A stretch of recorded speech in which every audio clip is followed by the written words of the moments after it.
आकाशवाणी भोपाल से प्रस्तुत हैं प्रादेशिक समाचार।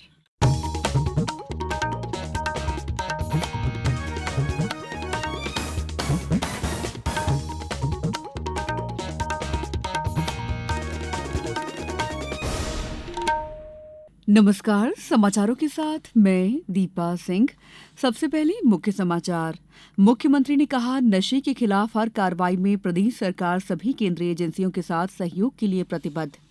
रेल मंत्री अश्विनी वैष्णव ने कहा, प्रदेश के रेल बजट के लिए इस साल 14,700 करोड़ रुपए का प्रावधान। उज्जैन के महाकालेश्वर मंदिर का लड्डू प्रसाद जांच में पाया गया शुद्ध। और ग्वालियर में टी20 क्रिकेट मैच में भारत ने बांग्लादेश को 7 विकेट से हराया। अब समाचार विस्तार से। मुख्यमंत्री डॉ मोहन यादव ने कहा है कि नशे के खिलाफ हर कार्रवाई में प्रदेश सरकार सभी केंद्रीय एजेंसियों और प्रदेश सरकारों के सहयोग के लिए प्रतिबद्ध है। उन्होंने गुजरात सरकार के गृह राज्य मंत्री द्वारा किए गए ट्वीट पर कृतज्ञता व्यक्त की है। गुजरात सरकार के गृह राज्य मंत्री हर्ष संघवी ने अपने ट्वीट में लिखा है कि गुजरात एटीएस और एनसीबी दिल्ली द्वारा भोपाल में की गई संयुक्त कार्रवाई के दौरान मध्य प्रदेश पुलिस के द्वारा सराहनीय मदद की गई। इस ऑपरेशन की आगे की इन्वेस्टिगेशन में भी मध्य प्रदेश पुलिस गुजरात एटीएस की निरंतर मदद कर रही है। गौरतलब है कि एक बड़ी कार्रवाई में नारकोटिक्स कंट्रोल ब्यूरो ने गुजरात आतंकरोधी दस्ते के सहयोग से भोपाल से 1,800 करोड़ रुपए से अधिक कीमत के मादक पदार्थ जब्त किए हैं। इस मामले में 2 लोगों को गिरफ्तार किया गया है। ये मादक पदार्थ भोपाल के निकट बगरोदा गांव के एक कारखाने से बरामद किए गए हैं। गुजरात के गृह राज्य मंत्री ने मादक पदार्थ के विरुद्ध लड़ाई में गुजरात एटीएस और नारकोटिक्स कंट्रोल ब्यूरो की सराहना की है। केंद्रीय रेल मंत्री अश्विनी वैष्णव ने कहा है कि इस साल के बजट में 14,700 करोड़ रुपए का प्रावधान मध्य प्रदेश में रेल विकास के लिए किया गया है। श्री वैष्णव कल वीडियो कॉन्फ्रेंसिंग के माध्यम से प्रदेश के जौरा, आलापुर और कैलारस स्टेशन के मध्य आमान परिवर्तन के बाद नवनिर्मित रेलखंड का लोकार्पण और 3 नई रेलगाड़ियों की विस्तारित सेवा के शुभारंभ अवसर पर बोल रहे थे। उन्होंने कहा कि प्रदेश में पिछले 10 वर्षों में 222 किलोमीटर की नई रेल लाइन परियोजनाएं, 1200 किलोमीटर की मल्टी ट्रैकिंग परियोजनाएं और 707 किलोमीटर की गेज परिवर्तन परियोजनाएं पूरी हुई हैं। प्रदेश में कनेक्टिविटी में सुधार करने के साथ ही आपदा प्रबंधन और परियोजना निगरानी के लिए ड्रोन और जीपीएस ट्रैकर्स का इस्तेमाल कर सुरक्षा भी बढ़ाई गई है। ये काम भारत में पहली बार किया गया है। यात्री सेवाएं देने के साथ ही ग्वालियर और खजुराहो स्टेशन का पुनर्विकास भी किया जा रहा है। रेल मंत्री ने बताया कि ग्वालियर शिवपुरकला आमान परिवर्तन प्रोजेक्ट अगले वर्ष जुलाई 2025 तक पूरा कर लिया जाएगा।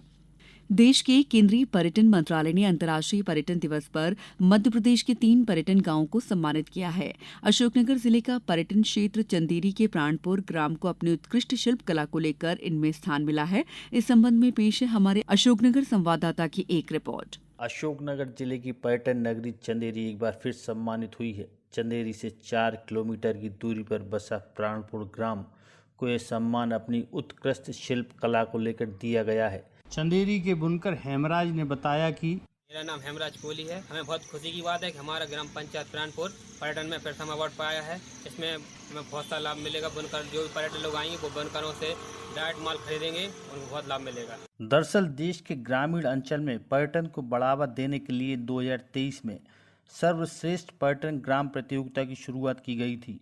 इस प्रतियोगिता का मकसद देश के उन ग्रामों की पहचान करना था जो समुदाय आधारित मूल के जरिए देश की सांस्कृतिक और प्राकृतिक संपत्ति को सहेज रहे हैं। अशोकनगर कलेक्टर सुभाष कुमार द्विवेदी ने बताया, यह अत्यंत हर्ष का विषय है कि अंतर्राष्ट्रीय पर्यटन दिवस के अवसर पर चंदेरी प्राणपुर को 3रा स्थान प्राप्त हुआ है। चंदेरी साड़ियों की निर्माण स्थली है। इससे लगा हुआ प्राणपुर ग्राम देश का पहला क्राफ्ट हैंडलूम विलेज घोषित हुआ है। यहाँ हमारे बुनकर भाई अभी भी सैकड़ों वर्ष पुरानी तकनीक से उन्हीं करघों पर बुनाई करते हैं। देश विदेश के अनेक पर्यटक जिनकी इस कला में रुचि है वो निश्चित ही यहाँ पर आएंगे, जिससे स्थानीय निवासियों को रोजगार मिलेगा, उनकी आर्थिक स्थिति सुदृढ़ होगी। प्राणपुर के बुनकरों की उत्कृष्ट शिल्प कला लूम पर बुनाई की परंपरागत शैली से चंदेरी को विश्व स्तरीय पर्यटन में शामिल होने का एक तमगा और लग गया है। आकाशवाणी समाचार के लिए अशोकनगर से नीरज शुक्ला। रतलाम में पुलिस विभाग द्वारा बालिका सुरक्षा के लिए महिला पुलिस स्कूटी दल गठित किया गया है।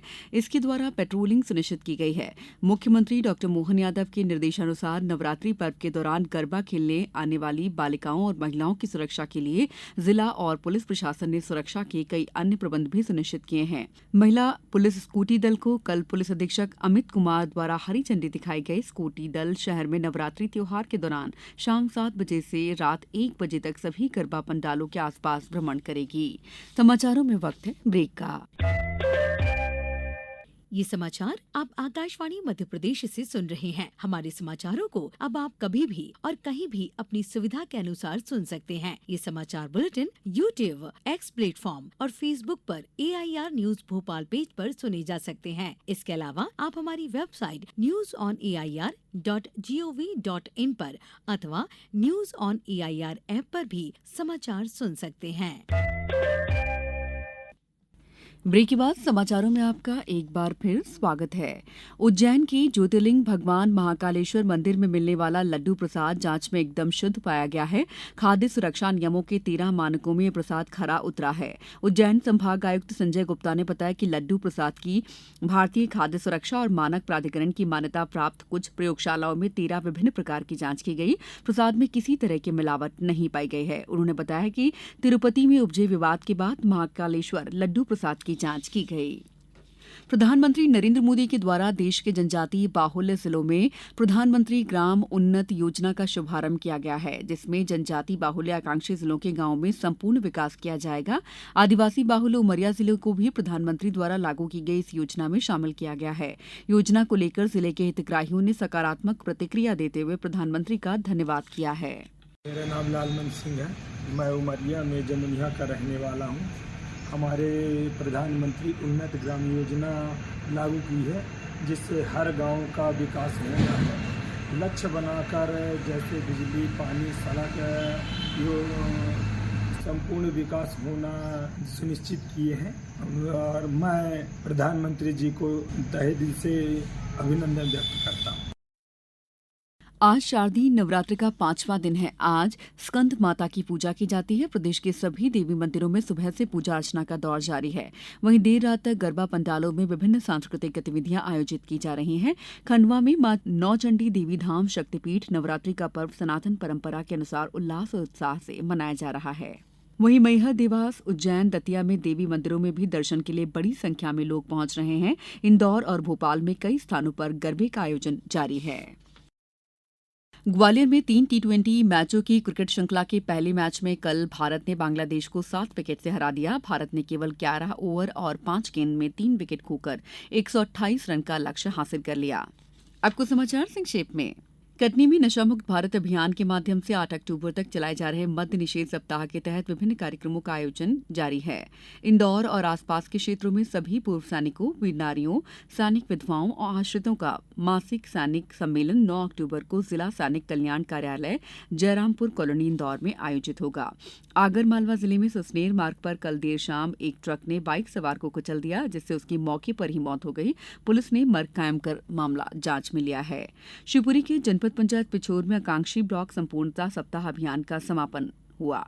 सीहोर स्थित प्रधानमंत्री college of excellence Chandrashekhar Azad शासकीय स्नातकोत्तर अग्रणी महाविद्यालय के एनएसएस इकाई के तत्वाधान में नशा मुक्ति के लिए जन जागरूकता रैली का आयोजन किया गया। इस बुलेटिन में इतना ही। नमस्कार।